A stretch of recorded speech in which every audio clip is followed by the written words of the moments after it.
की मीटिंग किया क्या? एक भी बिल्डर आपसे मिला क्या? नहीं मिला।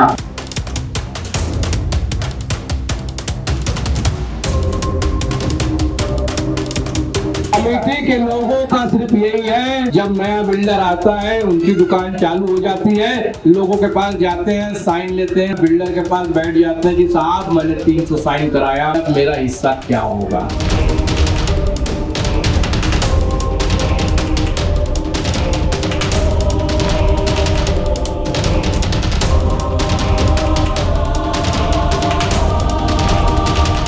क्या आप भी मेरी तरह ये नारेबाजी और शोर शराबे सुनकर कंफ्यूज हो गए? तो ठहरिए ठहरिए जनाब, अभी आपकी कंफ्यूजन दूर कर देता हूँ। दरअसल ये जन सैलाब है मुंबई के कांदिवली वेस्ट के इलाके जनता कॉलोनी का।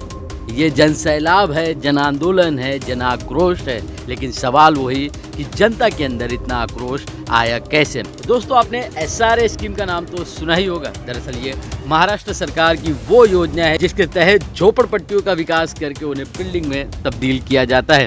पर अब सवाल ये उठता है कि इतना अच्छा काम है फिर भी जनता इतने गुस्से में क्यों है। तो चलिए मैं आपको ये कहानी डिटेल में समझाता हूँ। हर गली की एक सोसाइटी होती है, उन सोसाइटी के एक अध्यक्ष होते हैं, वो सारे अध्यक्ष मिलके और सोसाइटी के लोग मिलके एक कमेटी मेंबर का चुनाव करते हैं और वो कमेटी मेंबर जो बिल्डर डेवलप करने वाले उन्हें साथ में लेकर SRA में सबमिशन देता है और फिर उसके बाद वो बिल्डर SRA की स्कीम द्वारा इन झोपड़पट्टियों का विकास करता है। तो अब भी सवाल यही बना हुआ है कि जनता के अंदर इतना आक्रोश आखिर क्यों है।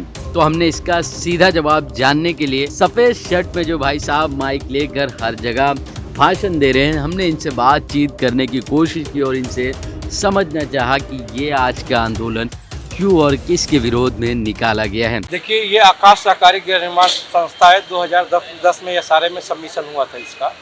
इन लोगों ने गांधी बिल्डर को लेके आया था। गांधी बिल्डर के माध्यम से आज तक इन लोगों ने हमारा कोई विकास नहीं किया। अब सुनने में आ रहा है कि गांधी को हटा के ये दूसरा बिल्डर लेके आ रहे हैं और दूसरे बिल्डर के माध्यम से हमारा विकास करना चाहते हैं। तो हमारा कहने का मतलब है कि पिछले 14 सालों से स्कीम रखड़ रही है और आप बिल्डर लेके आते हो तो जनता के बीच में क्यों नहीं लेके आते हो?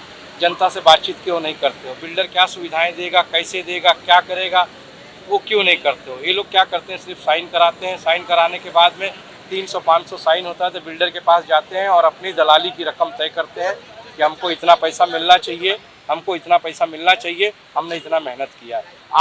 आज ये भ्रष्ट कमेटी की देन है कि यहाँ पर रिजर्वेशन लग गया।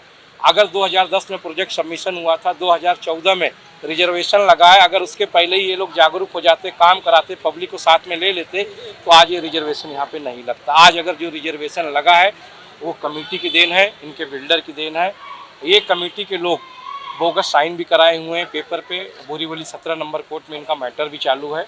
और आज नहीं तो कल इनके ऊपर FIR भी रजिस्टर हो सकता है पूरी कमेटी के मेंबरों के ऊपर और कमेटी, बिल्डर, इनका आर्किटेक्ट सबके ऊपर। तो मेरे डैडी का 2001 में डेट हुआ तो 2006 में साइन मेरे डैडी की जैसे है करने। और इसी तरीके से हमारे आजू बाजू में 4 लोगों का डेट हुआ था 2002 में, 2001 में, 2003 में। ऐसे 6 लोगों का, 4 से 6 लोगों का रजिस्टर में साइन है। तो वो साइन कहाँ से आया? हम कमेटी को भंग करेंगे, कमेटी में अविश्वास प्रस्ताव लाएंगे और लोगों का कंसर्न लेंगे और CO के पास जाएंगे। CO को बताएंगे कमेटी ने भ्रष्टाचार किया है, कमेटी के माध्यम से लोगों का भला नहीं हो सकता। आप AR को भेजिए, असिस्टेंट रजिस्ट्रार को, उसके माध्यम से आप इलेक्शन कराइए। इलेक्शन में जो कमेटी जीतेगी, जिस बिल्डर को बोलेगी वो बिल्डर आएगा, लोगों के विकास या लोगों का डेवलपमेंट करेगा।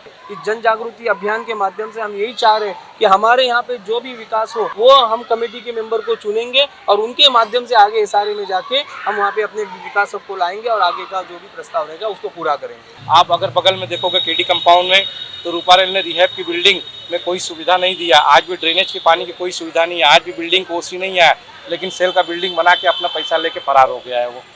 तो कहने का मतलब लोगों को स्लम के माध्यम से एक गुड़ दिख रहा है कि ये गुड़ है, चूटी के माध्यम से वो लोग यहाँ पे आ रहे हैं, भनक रहे हैं, मक्खी के माध्यम से इसको खाने की कोशिश कर रहे हैं ताकि स्लम वालों को कैसी भी सुविधा देंगे चल जाएगा और हमारा जो 500,000 करोड़ रुपए का टर्नओवर है, सेल की बिल्डिंग बनाएंगे, बेच के पैसा कमा के निकल जाएंगे। हमारे इस लैंड के ऊपर 20 या 22 सोसाइटी है। सब मतलब छुपा के अपना ही केवल जेब भरने का काम ये लोग ने किया। इसके लिए हम इस सोसाइटी का विरोध करते हैं। भाई देखो, जो अच्छा बिल्डर रहता है वो आपका काम करता है। मैं एक छोटा सा उदाहरण देता हूँ। गणेश नगर में श्रेया डेवलपर है, ठाकुर ग्रुप ऑफ कंपनीज। उसने गणेश नगर में सबको दुकान बना के दिया, सबको घर बना के दिया, और एक भी आदमी उसमें अपात्र नहीं है।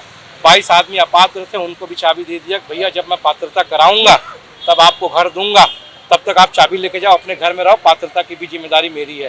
तो बिल्डर इस प्रकार का रहना चाहिए ताकि लोगों का दुख दर्द समझ के उनको घर दे सके। आप एक जिम्मेदार नगर सेवक हो, MLA हो, MP हो, हमने आपको चुना है, तो आप हमारी मदद कीजिए और इस मुहिम में हमारा साथ दीजिए।